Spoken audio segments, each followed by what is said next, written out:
Hello, আমি আজ থেকে আজকে তুলে নিয়ে আসলাম পাট শাক। এখন পাট শাকের সিজন শেষ হয়ে গেছে, অল্প কিছু শাক ছিল, আমি তুলে নিয়ে আসলাম। আমাদের নিচে আমি বুনেছিলাম এই গাছগুলো। আমি শাকটা কীভাবে রান্না হবে আমি দেখাবো।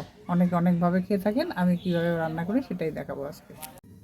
হ্যালো, আমি চলে এসেছি। পাট শাকটা দেখিয়েছিলাম, তুলে নিয়ে আসছি বাড়ি থেকে। এখন আমি এভাবে বেছে নিয়েছি, এখন আমি কুচি কুচি করে কেটে নেব। এর জন্য আমার লাগবে, এটা আমি পাট শাকটা আমি ঝোল শাক বানাবো।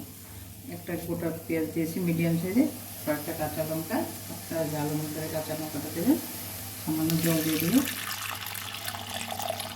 অল্প শাক সামান্য জল দিয়ে দেবেন,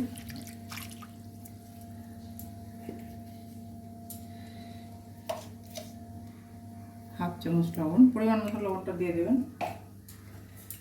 সামান্য হলুদ দিয়ে আমি জলটা ফুটবে। যতক্ষণ লঙ্কা পেঁয়াজ সেদ্ধ না হচ্ছে ততক্ষণ ফুটবে।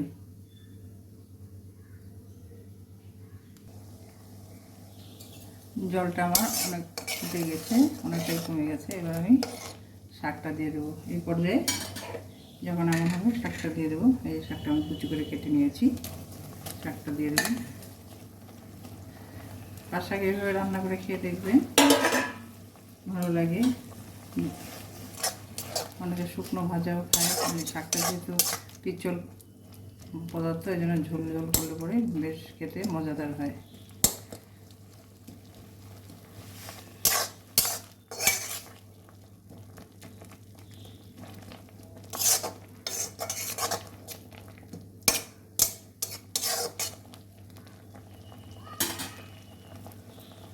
কুচো চিংড়ি মাছ থাকলে সেটাও ভেজে দিয়ে দিতে পারেন, সেটা আরও বেশি মজা হয়।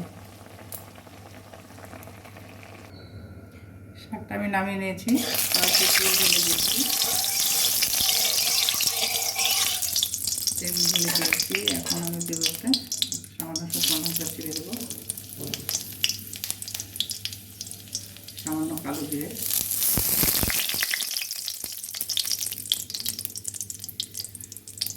চার বড় মতো রসুন শুকনো নিয়েছি,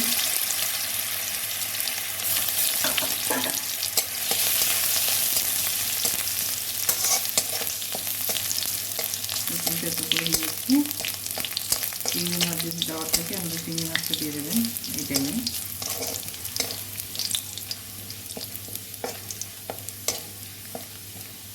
লাল লাল হয়ে গেছে। এবার আমি শাকটা আমি রেখেছিলাম ঝোল শাকটা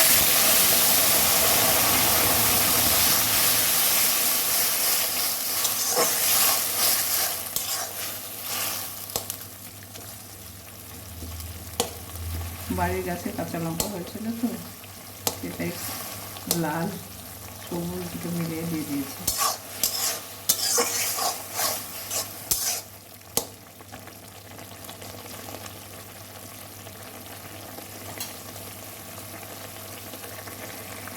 দু মিনিট মতো জাল হোক, তারপর আমি নামিয়ে নেব। দেখুন আমার পাট শাকের ঝোল রান্না হয়ে গেছে। লঙ্কাগুলো এরকম থেতো করে দেবো।